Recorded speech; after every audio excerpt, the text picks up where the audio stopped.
Hey guys, happy football Sunday. I'm taking a break during the Panthers and Giants game to create a division video since that's the standard that we're moving into.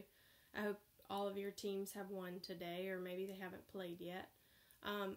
We are going to look at what I like to call the boxed method for division.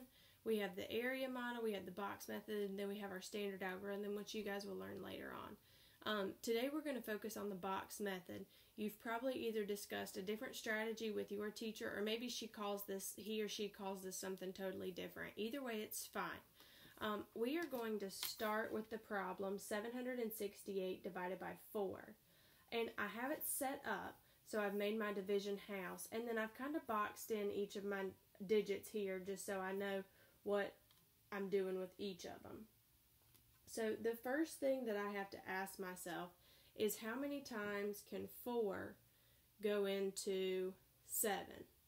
Well, if I have 7 dots, I know that I can make one group of 4 because 1 times 4 is 4. So therefore 4 can go into 7 one time, which I'm going to put right here on top. Now I have to multiply.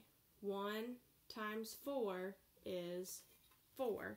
So I'm going to write my 4 down below it here.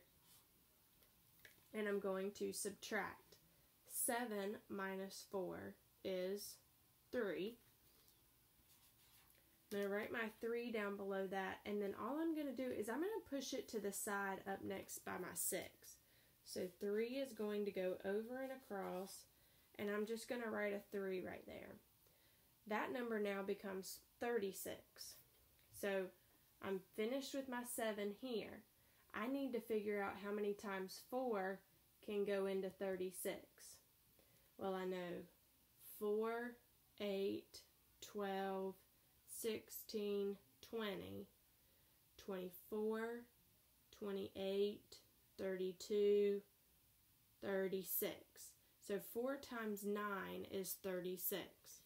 So I know that 4 can go in there 9 times, which I'm going to note up here on the top. 9 times 4 is 36. So I'm going to subtract again. I get 0 this time. I've still got to move that 0 over in front of the 8. Still have to do that. That number just stays 8. So how many times can 4 go into 8? Well, I think 4 times 2 is 8, so that means it can go in twice. 4 times 2 is 8. I subtract. I'm left with 0. This problem does not have a remainder, so 768 divided by 4 is 192. We can do this same method with a 4-digit number, which is what you guys will be focusing on mainly in the 5th grade. So I have 1,672 divided by 11. Well, first off, I know that if I have one thing, I can't make a group of 11. So 11 cannot go into 1. Now, I'm still going to write my 0 up top here, so I know I've done that. 0 times 11 is 0. I subtract 1 minus 0, that gives me 1. I push my 1 up and over to hang out next to my 6. How many times can 11 go into 16? Well, one time, I'm going to write my 1 on top. 1 times 11 is 11. 16 minus 11 is going to be 5. And then I'm going to take that 5 up and over in front of my 7. Well, now how many times can 11 go into 57? Well, we've got 11, 22, 33, 44, 55. So that means it can go in there 5 times. Write my 5 on top. 5 times 11 is 55. I subtract 57 minus 55. That's 2. And now I'm going to carry it up and over in front of my other 2. How many times can 11 go into 22? Well, that's 2 times. 11 times 2 is 22. I subtract. I have 0. So my answer here is 152. I do not have a remainder. One other way that you will learn how to divide this year is using something called the area model. And this is something totally new for me, so I'm trying this out. I tried it before and I didn't quite get it, so I'm going to try it again. The area model focuses on the algorithm for how to find area, which is length times width. Hopefully you guys have learned that by now. What I've drawn here is a rectangle, which is what we're finding the area of. The area is 966. My width is 7.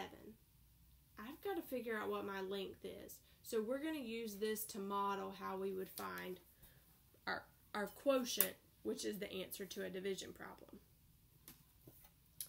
I've got my box broken up here to represent the hundreds place, the tens place, and the ones place.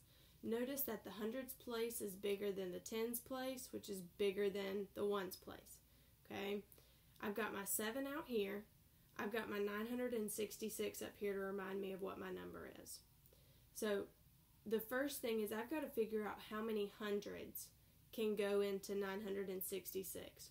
Remember that when I'm dividing, I want to get as close to that number as I can.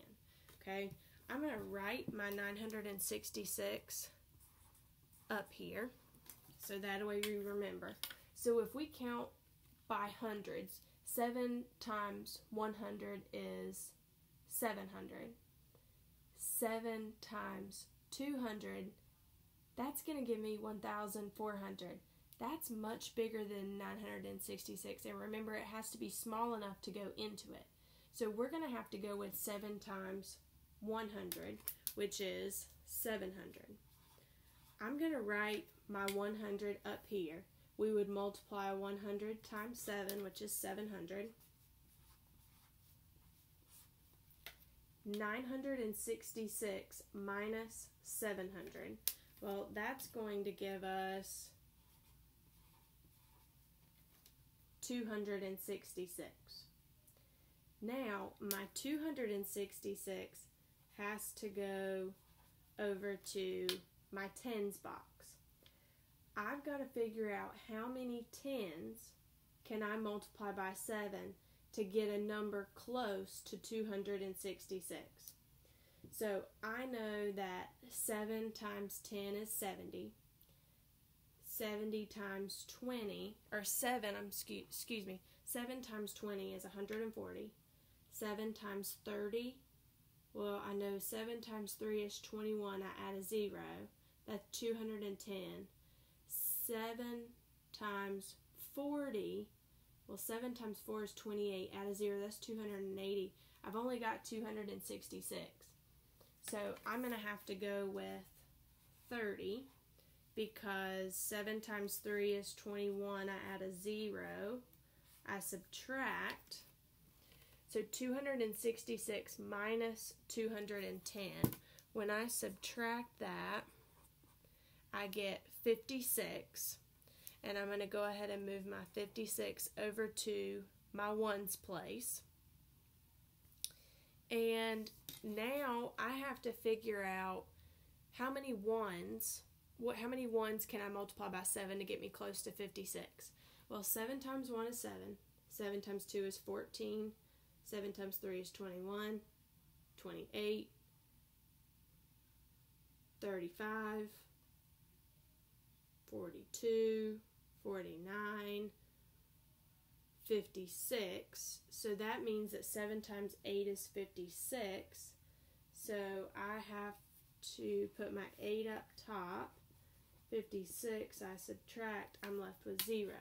Now, this up here, I'm going to add addition signs in between. It should look like how you multiply using the box method. You're going to notice that this up here is the expanded form of a number. When I add all of these things together, I get 138. So that means that 7 can go into 966 138 times. So we will continue to practice this. Hopefully you'll find a method that works for you, and please make sure that if you have any questions, you're continuing to ask your teacher.